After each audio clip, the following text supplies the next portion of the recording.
Saya ingin sampaikan kepada teman-teman semua bahwa pemberlakuan KUHP sekalipun hari ini kita mendengar ada beberapa isu yang mungkin ya masih menimbulkan perdebatan di antara kalangan masyarakat. Minimal ada 7 isu, tetapi yang paling sering kita dengar dan sampai hari ini nadanya masih agak sedikit minor, yakni adalah pasal-pasal yang terkait dengan penghinaan kepada lembaga negara, kemudian juga yang terkait dengan persinahan, dan yang ketiga adalah pemidanaan bagi demonstran. Jadi 3 isu ini yang paling menyita waktu bagi kita semua, dan karena itu nanti akan dijelaskan oleh ketua tim dari pemerintah. Dan yang pasti bahwa yang kita lakukan ini sudah hasil pembahasan yang sangat intensif bersama dengan Dewan Perwakilan Rakyat Republik Indonesia, dan sudah melibatkan partisipasi publik yang sangat luar biasa. Terutama untuk Kitab Undang-Undang Hukum Acara Pidana, teman-teman semua, saya rasa belum pernah ada sejarahnya pelibatan masyarakat yang kita sebut sebagai meaningful participation, sebagaimana halnya yang kita lakukan dalam penyusunan ataupun pembahasan Kitab Undang-Undang Hukum Acara Pidana. Hampir seluruh fakultas hukum seluruh Indonesia itu kita libatkan dalam dan kita dengar masukannya. Dan demikian pula halnya dengan masyarakat sipil, koalisi masyarakat sipil. Karena itu untuk jalannya terkait dengan jumpa pers ini, saya persilakan kepada Pak Wamen. Silakan Pak Wamen menjelaskan terkait dengan perdebatan-perdebatan yang masih timbul di masyarakat, terutama terkait dengan KUHP tadi. Saya persilakan. Terima kasih Pak Menteri yang saya hormati, Pak Sekjen, Pak Dirjen PP, Saudara Albert dan rekan-rekan wartawan. Ada beberapa hal yang mungkin perlu kami jelaskan seperti tadi disampaikan oleh Pak Menteri, yang misalnya pasal 256 terkait demonstrasi. Jadi itu sebetulnya harus dibaca secara utuh ya pasal itu. Jadi setiap orang yang akan mengadakan demonstrasi atau pawai intinya harus memberitahukan kepada polisi. Kata-kata di situ adalah memberitahukan, bukan izin. Mengapa pasal ini harus ada? Ya, sekali lagi mengapa pasal ini harus ada? Karena ini berdasarkan pengalaman yang pernah terjadi di Sumatera Barat, di mana sebuah mobil ambulans yang membawa pasien itu dia mati di dalam karena terhadang oleh demonstran. Jadi tujuan memberitahu ke aparat keamanan supaya bisa mengatur lalu lintas. Demonstrasi kita menjamin kebebasan berbicara, tetapi kita harus ingat juga bahwa ada hak dari pengguna jalan. Demonstrasi itu pawai pasti akan membuat kemacetan lalu lintas. Mengapa harus diberitahukan kepada pihak yang berwajib? Tugas pihak yang berwajib itu bukan melarang dilakukan demonstrasi, tetapi pihak berwajib itu dalam hal ini adalah polisi untuk mengatur lalu lintas supaya hak pengguna jalan lain itu tidak dilanggar. Itu intinya. Rupa-rupanya pasal itu tidak dibaca secara utuh. Jadi kalau saudara-saudara perhatikan pasal 256 itu, kalau saya penanggung jawab demonstrasi, saya memberitahu kepada polisi, timbul keonaran dari demonstrasi itu, saya tidak bisa dijerat pidana karena saya sudah memberitahu. Kalau saya tidak memberitahu, tidak terjadi kerusuhan, juga tidak bisa dijerat. Jadi pasal itu bahasanya itu adalah diimplikasi, jika dan hanya jika tidak memberitahu dan menimbulkan keonaran. Cuman yang baca itu kan kadang-kadang tidak baca utuh. Kalau dia baca utuh tidak paham terus komentar. Nah, itu yang bahayanya di situ. Jadi sama sekali pasal itu tidak dimaksudkan untuk menghambat, untuk melarang, untuk membatasi kebebasan berdemonstrasi, kebebasan berbicara, mengeluarkan lisan baik pikiran maupun tulisan, tetapi mengatur mengatur itu sama sekali tidak melarang, tapi memberitahu. Itu adalah esensinya mengapa tidak menggunakan meminta izin, tapi memberitahu. Jadi cukup yang akan bertanggung jawab atas pawai atau demonstrasi memberitahukan kepada pihak yang berwajib, itu sudah selesai. Artinya dia sudah tidak bisa lagi dijerat dengan pasal itu. Itu maksud mengapa pengaturan mengenai unjuk rasa itu diatur dalam pasal 256 KUHP. Itu yang pertama. Yang kedua tadi juga sudah disampaikan oleh Pak Menteri adalah pasal penghinaan terhadap pemerintah. Jadi ada putusan MK tahun 2006, kalau 2006 ya, kalau teman-teman masih ingat, itu persoalan mobil Jaguar. Pasal 134 bis itu diuji di Mahkamah Konstitusi dan Mahkamah Konstitusi membatalkan pasal itu. Mengapa Mahkamah Konstitusi membatalkan pasal itu? Karena satu, itu bukan delik aduan, siapapun bisa mengadu. Lalu hati-hati ketika kita melihat pasal 134 bis KUHP lama yang dibatalkan oleh Mahkamah Konstitusi, itu ada dalam pertimbangan Mahkamah Konstitusi yang mengatakan begini, dan pertimbangan itu bersifat ratio residendi. Ratio residendi itu artinya pertimbangan yang bersifat mengikat. Di dalam pertimbangan Mahkamah Konstitusi soal pasal penghinaan itu dikatakan oleh Mahkamah Konstitusi bahwa kalau mau ini merujuk kepada pasal 207 KUHP. Pasal 207 KUHP itu adalah penghinaan terhadap penguasa umum. Itu sangat luas. Di situ dikatakan oleh Mahkamah Konstitusi, pasal penghinaan terhadap penguasa umum itu harus merupakan delik aduan. Berdasarkan pertimbangan Mahkamah Konstitusi itulah pemerintah dan DPR membentuk pasal penghinaan terhadap lembaga negara. Cuma kita batasi. Kalau pakai KUHP lama, itu ketua pengadilan negeri dihina, Kapolres dihina itu bisa kena pasal itu. Tetapi pasal yang ada dalam KUHP itu sudah dibatasi. Jadi penghinaan terhadap lembaga negara itu hanya dibatasi 1 presiden wakil presiden, 2 MPR, 3 DPD, 4 DPR, 5 Mahkamah Agung, 6 Mahkamah Konstitusi. Jadi sangat terbatas. Dan itu delik aduan. Delik aduan yang harus mengadukan itu adalah pimpinan lembaga. Apa dasar pemerintah dan DPR membentuk pasal itu? Dasarnya adalah putusan Mahkamah Konstitusi tahun 2006 ketika pasal 134 bis itu dibatalkan. Kemudian yang terakhir saya kira tadi juga sudah disinggung pasal 218, pasal penghinaan terhadap presiden. Jadi teman-teman media mungkin bisa berpikir secara jernih, ya. Dimanapun di negara ini, di dunia ini, ada pasal, ada bab dalam KUHP masing-masing negara. Bab itu berbunyi penyerangan terhadap harkat dan martabat kepala negara asing. Nah, teman-teman bisa berpikir tidak, harkat dan martabat kepala negara asing dilindungi, kok harkat dan martabat kepala negara sendiri tidak dilindungi? Coba itu dijawab. Itu yang pertama. Yang kedua, fungsi hukum pidana itu apa? Fungsi hukum pidana itu adalah, filsafatnya adalah fungsi melindungi. Yang dia lindungi siapa? 1 negara, 2 masyarakat, 3 individu. Ditanya lebih lanjut, yang dilindungi dari negara itu apa? Kedaulatan. Lalu ada 1 hal, harkat dan martabat negara. Presiden dan wakil presiden itu adalah personifikasi suatu negara. Sehingga mengapa pasal ini harus ada. Yang ketiga, mengapa pasal ini harus ada? Ini adalah pengendalian sosial. Bapak Ibu bisa bayangkan kalau bahasanya Pak Menteri itu sebagai suatu kanalisasi, ya. Bahasanya Pak Menteri. Presiden dan wakil presiden itu punya pendukung. Minimal adalah 50% plus 1 ketika dia ikut dalam pemilihan presiden.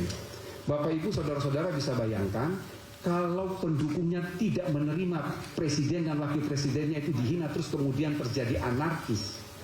Lalu apa yang mau kita katakan? Tapi dengan adanya pasal ini, kalau ada bahasanya kan seperti ini, wong presiden saja yang dihina, tidak apa-apa kok yang pendukungnya sewatkan, kira-kira seperti itu. Jadi ini adalah kanalisasi. Yang berikut, ini yang berulang kali, tolong membaca pasal 218 ini sekaligus dengan penjelasannya. Penjelasan itu utuh. dikatakan bahwa pasal ini sama sekali tidak dimaksudkan untuk mengekang kebebasan berdemokrasi, kebebasan berekspresi, termasuk di dalamnya tidak melarang kritik. Mengapa kritik ini karena kritik dan menghina itu adalah dua hal yang berbeda. Jadi yang dilarang betul di dalam pasal 218 ini adalah menista atau memfitnah. Menista itu contohnya adalah ya kebun binatang keluarlah dengan menghujat seseorang, atau memfitnah. Kalau memfitnah saya kira dimanapun di dunia ini namanya memfitnah itu adalah tindak pidana. Sehingga pasal itu sudah mengatakan bahwa kritik dalam penjelasannya, kritik tidak dilarang di dalam pasal ini. Salah satu wujud kritik adalah unjuk rasa. Jadi pasal 218 beserta penjelasannya itu kalau dibaca utuh maka terlihat jelas antara bagaimana itu menghina dalam konteks menista atau fitnah, dan yang berikut adalah soal kritik itu.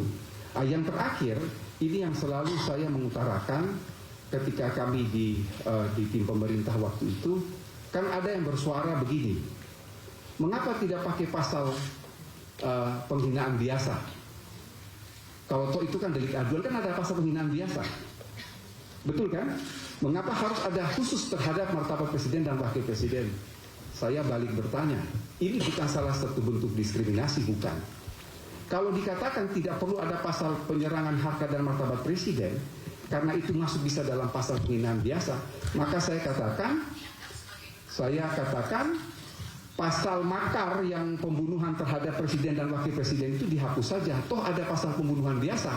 Mengapa tidak menggunakan pasal pembunuhan biasa, tapi harus ada tentang makar terhadap nyawa presiden dan wakil presiden? Artinya apa, saudara-saudara? Penyerangan harkat dan martabat presiden ini sama sekali bukan bentuk diskriminasi, tapi ini adalah primus inter pares. Apa artinya primus inter pares? Presiden dan wakil presiden itu adalah yang utama di antara yang sederajat. Mengapa pasal-pasal ini harus ada? Jadi waktu itu pertimbangan DPR dan pemerintah ada 5 alasan mengapa sampai pasal ini harus ada, pasal 218. Saya kira itu saya tambahan dari saya, Pak Menteri. Terima kasih. Baik, sudah clear ya dari penjelasan pemerintah khusus yang terkait dengan isu yang lagi hangat terkait dengan kitab undang-undang hukum pidana kita ya. Terkait satu lagi menyangkut soal persinahan ya yang belum sempat disinggung. Saya ingin sampaikan bahwa pasal persinahan yang ada di dalam KUHP yang baru sesungguhnya tidak berbeda jauh dengan pasal persinahan di KUHP yang lama. Satu-satunya yang baru adalah karena kalau di KUHP yang lama itu hanya mengatur persinahan yang dilakukan oleh salah satunya sudah berkeluarga. Pernikahan, ada hubungan pernikahan ya. Tapi di dalam KUHP yang baru itu juga ada yang terkait dengan anak ya yang harus dilindungi. Tetapi kedua-duanya tetap adalah delik aduan. Jadi yang boleh mengadu adalah suami atau istri atau orang tua dari si anak. Jadi ini perdebatannya pada saat pembahasan di DPR bersama dengan pemerintah sangat dinamis, ya sangat dinamis. Ini perdebatan soal moralitas ya di antara partai-partai baik yang berideologi partai-partai yang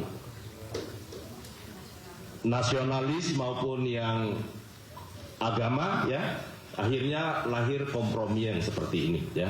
Tetapi intinya tidak merubah dari KUHP yang lama kita tadi. Jadi itu yang pasal 284 di KUHP yang lama ya. Itu yang soal KUHP.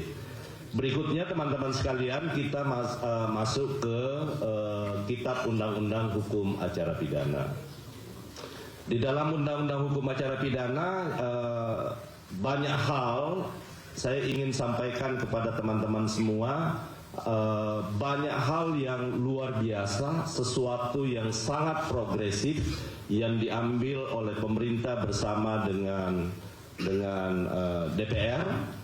Memang banyak hal yang baru, Tetapi sekali lagi ini dimaksudkan semata-mata adalah mewujudkan sebuah criminal justice system kita. Banyak yang berpendapat bahwa kenapa Polri disebut sebagai penyidik utama. Padahal di lembaga penuntutan jaksa itu cuma satu, ya. Kejaksaan itu satu penuntut. Pengadilan juga satu saja, Mahkamah Agung. Kok dipersoalkan penyidik yang jadi masalah? Padahal baik penuntut maupun pengadilan itu satu, ya. Yang kedua, ada beberapa kenapa disebut sebagai penyidik utama? Karena ada beberapa tindak pidana di luar KUHP yang ada penyidik pegawai negeri sipil. Nah, ini yang perlu diseragamkan, nanti dikoordinasikan oleh penyidik Polri, ya. Dan karena itu sekali lagi ini semata-mata kita lakukan untuk membentuk sebuah sistem criminal justice system kita. Yang kedua, teman-teman semua, ada beberapa yang baru seperti plea bargaining, ya. Ini adalah pengakuan bersalah. Sifatnya daripada plea bargaining ini itu sama sekali tidak boleh, itu tetap harus diselesaikan lewat pengadilan, ya. Itu pengakuan bersalah. Plea bargaining itu mirip seperti yang ada dalam sistem peradilan di Amerika. Ya, kita sebut plea guilty ya di sana, ya. Ada pengakuan bersalah dan ada soal pengurangan menyangkut soal hukuman.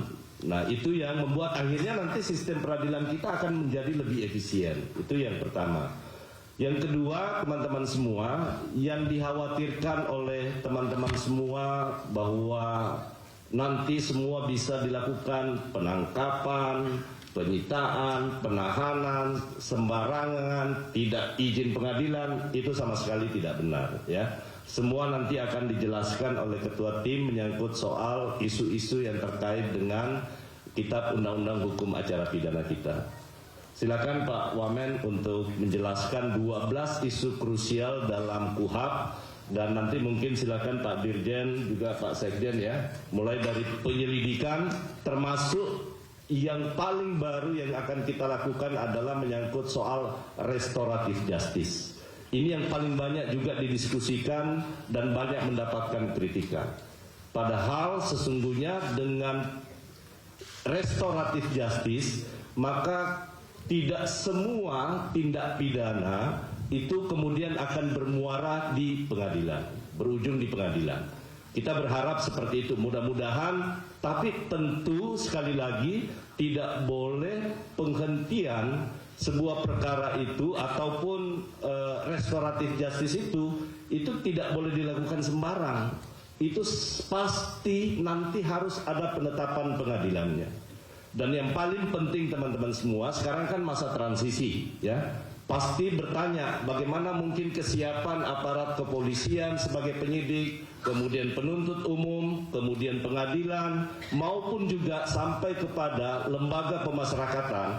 Saat ini baik kepolisian, kejaksaan, Mahkamah Agung sudah membuat surat edaran teman-teman semua kepada Kapolda, Kajati, Kapolres, Kajari, bahkan Kacapjari dan seluruhnya terhadap penyesuaian pemberlakuan Kitab Undang-Undang Hukum Acara Pidana kita yang berlaku di tanggal 2 Januari.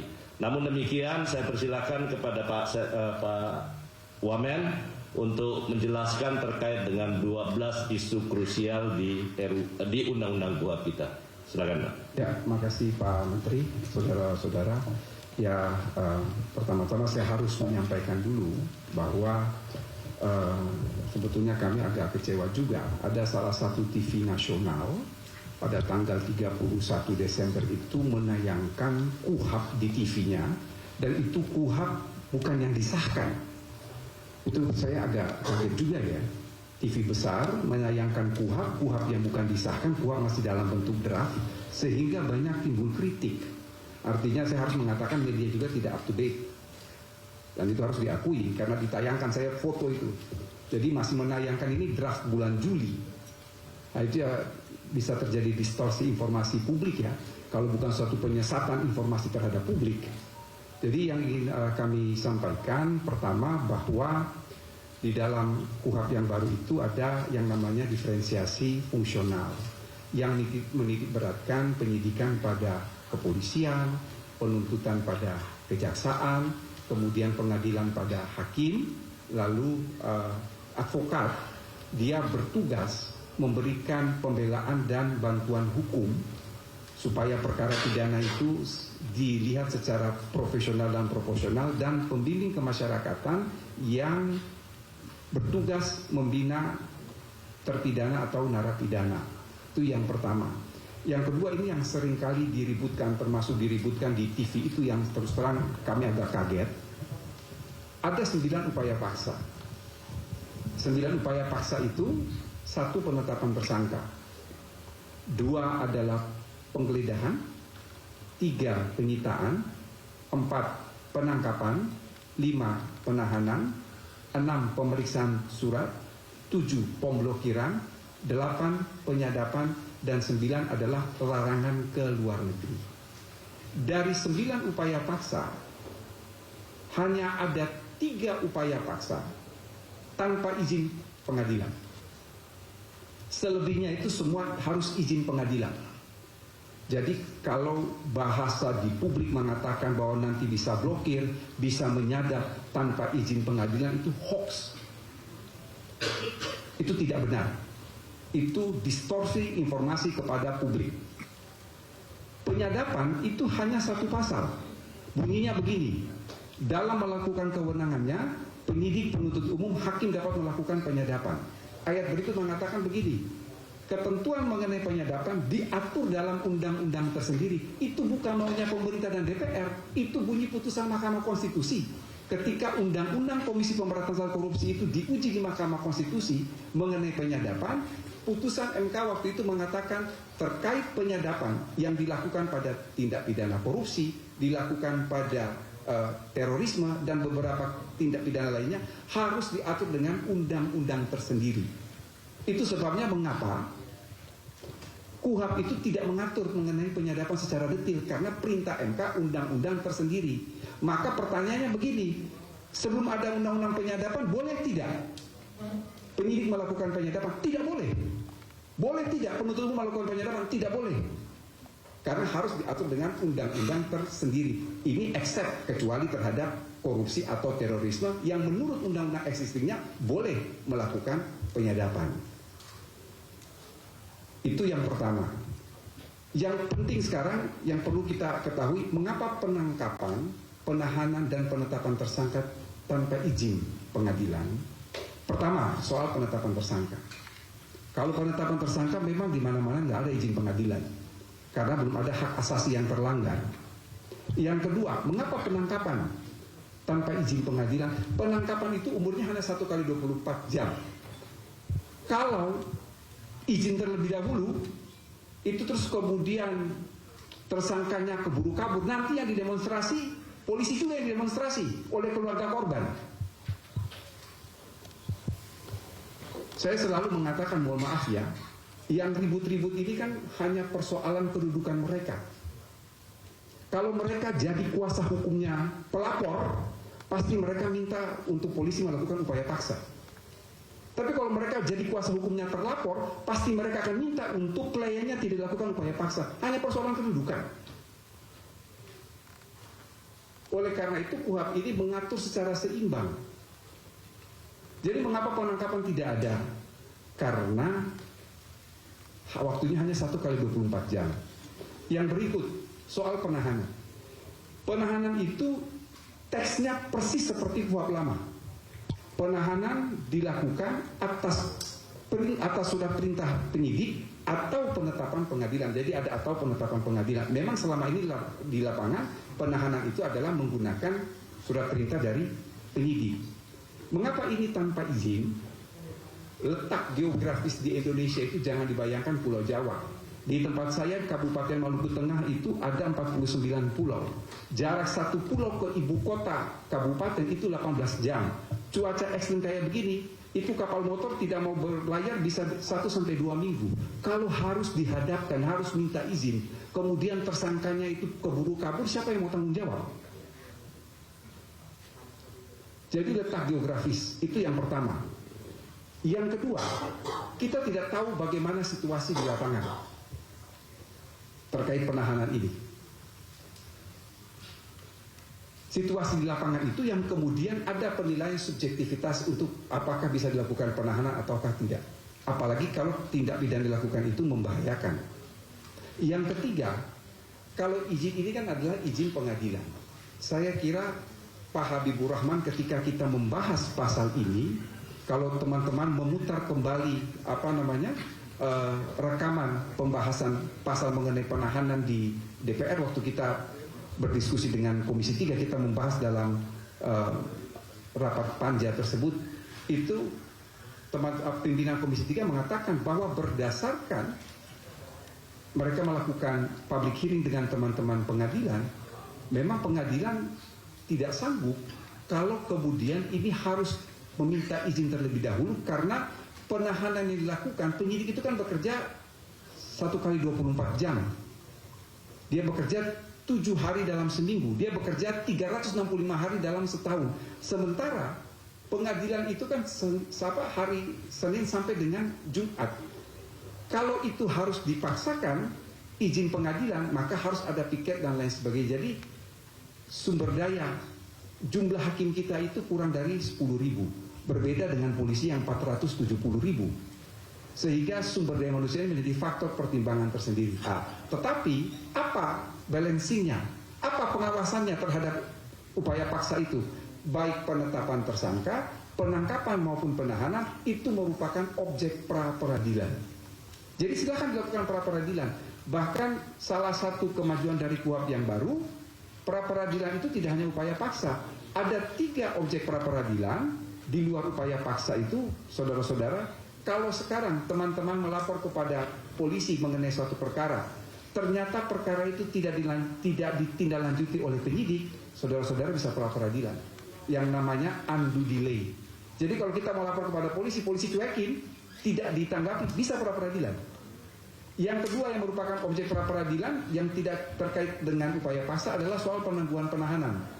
Terkadang suatu perkara di kepolisian ditahan, di jaksa tidak ditahan, atau di kepolisian tidak ditahan, di jaksa ditahan. Itu bisa melakukan pra-peradilan. Yang terakhir yang bukan merupakan upaya paksa tapi bisa pra-peradilan, penyitaan terhadap benda yang tidak ada hubungannya dengan tindak pidana. Itu juga bisa dilakukan pra-peradilan.